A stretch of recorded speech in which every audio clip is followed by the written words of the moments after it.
what Bruce did as it related to me, that he could never learn from the top man, because in those days, Kung Fu practitioners were quite prejudiced, and they didn't usually share the knowledge with other people from other styles.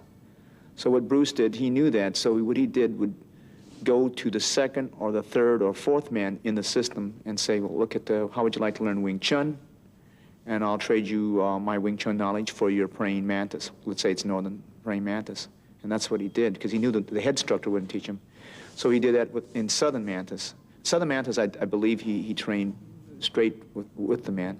But a lot of the styles that he trained in Chinese Kung Fu, the way he picked it up, he would exchange the knowledge of Wing Chun for different styles. And of course, it was between him and the person he traded with.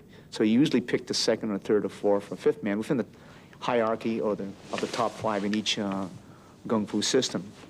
And then as he approached that, he worked obviously with a lot of Western boxers.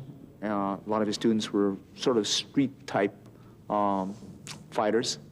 He worked with various different wrestlers and judo men and jiu-jitsu men, and slowly went away from the traditional or the classical way of training in Kung Fu.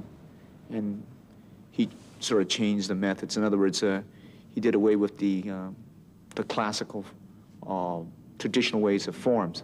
But I think he still kept the forms, but he separated between what was the forms and what was the way he wanted to train for martial art. He referred to the forms as martial art gymnastics. And that's the first part that you would see, because when I first learned under Bruce, he was teaching me sets. For the first 6 months of my training, I learned sets. And I was learning a set in Northern Mantis, and the first set in Wing Chun, and a little first part of the Wu system, Tai Chi Chuan. And then within about 3 to 6 months, it's hard to go back in my memory right now, but he said that's not where it was at. And he just completely stopped teaching me that, and went into this, what I call his way of thinking, his way of training. Instead of doing, like in other words, the Wing Chun dummy, for an example, and I think Bruce only knew from 1 to 60, I believe, and he wanted to learn the rest of the Wing Chun dummy, and at that time he did not know, and I think he went back to Hong Kong and tried to learn it, but somehow reason he could not.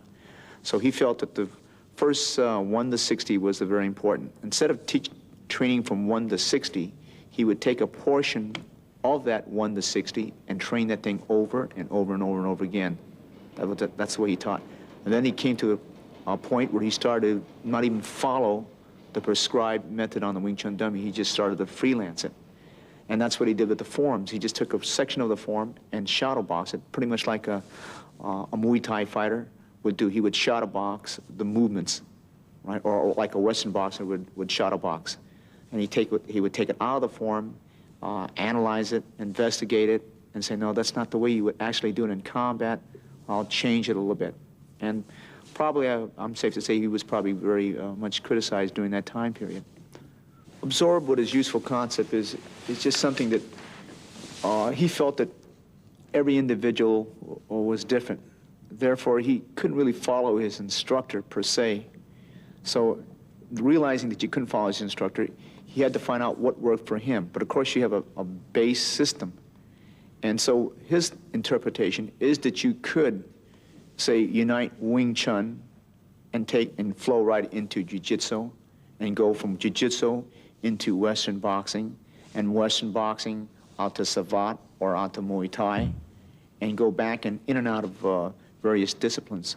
This was his idea, and he seemed to, as people said at that time, get away with it.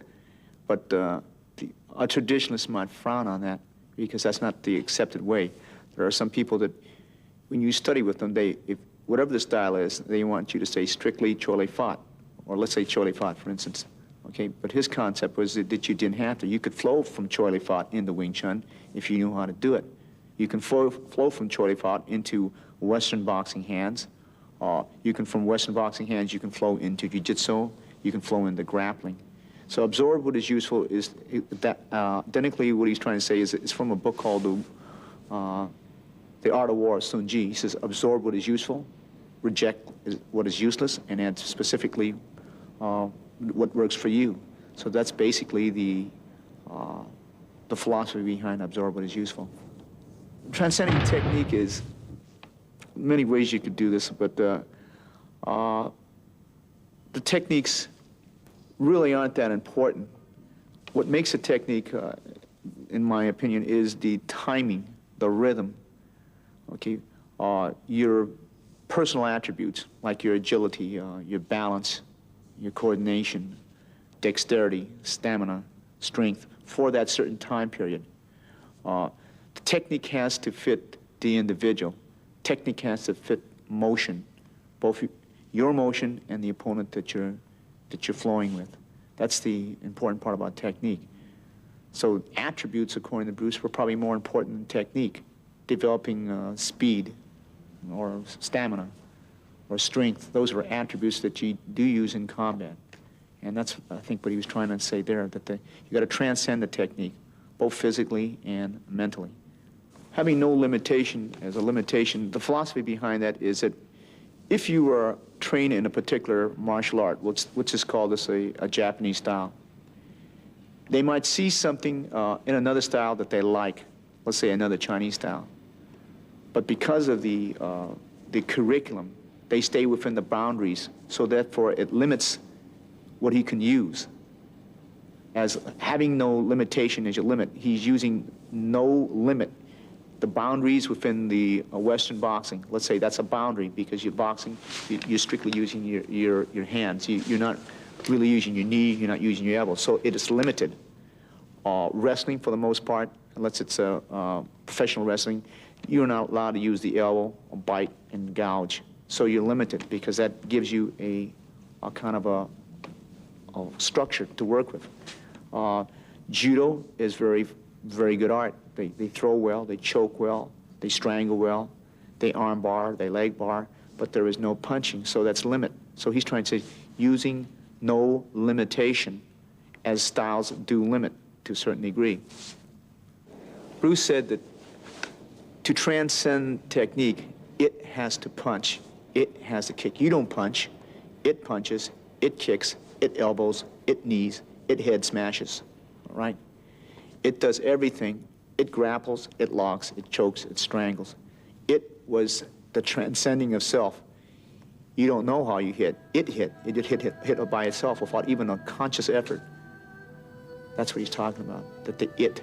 So he's transcending the physical. He told me once, well, I don't know if it's true or not, he said that he could see himself, if there was a person he's fighting, that he never fought the battle from here. He fought the battle from here, and he could see himself and the opponent. He says, I says, let me get this straight now. You mean your opponent's here, and you're not here watching this guy? He says, yes, I'm watching from here. So he had that saying, and I think it's in one of his sayings, he says, be like a wooden doll. It has no ego. It just moves like a wooden doll because you move. So he can absorb it, like you said, you can observe things better from a third person, without critically. Like it's when I train fighters, I couldn't understand why they couldn't see the opening when they were sparring, right? And why they didn't cover this. But when you get in there, you can't see the opening. You could see it from the third person, and that's where Bruce was saying he was seeing it. For a good example, when I played football, if I made a good run, it was so effortless. When you're up there in the stadium, you can see the openings where he should have ran left and right. But when you're running with the ball, you can't see the opening sometimes. Right? Your coach from the bench can see it, and your scout up there in the stadium can see where you should have ran left or right, or you should have put on a speed, or should have stopped short and cut to the left or to the right. But when you're in the heat of it, you really can't see it. Right? That's what he's saying, that he sees it from a third person. Therefore, he can see the openings. That's why a trainer has to tell his boxer or his fighter when he comes back to the corner, he says, loop with the overhead. He's dropping his hands because sometimes he's so occupied in trying to defeat his opponent, he can't see it because he's not a wooden doll. You have to be formless, as he should tell us. And that's, I think, what he's trying to say. It does it. Because he's no longer in the body.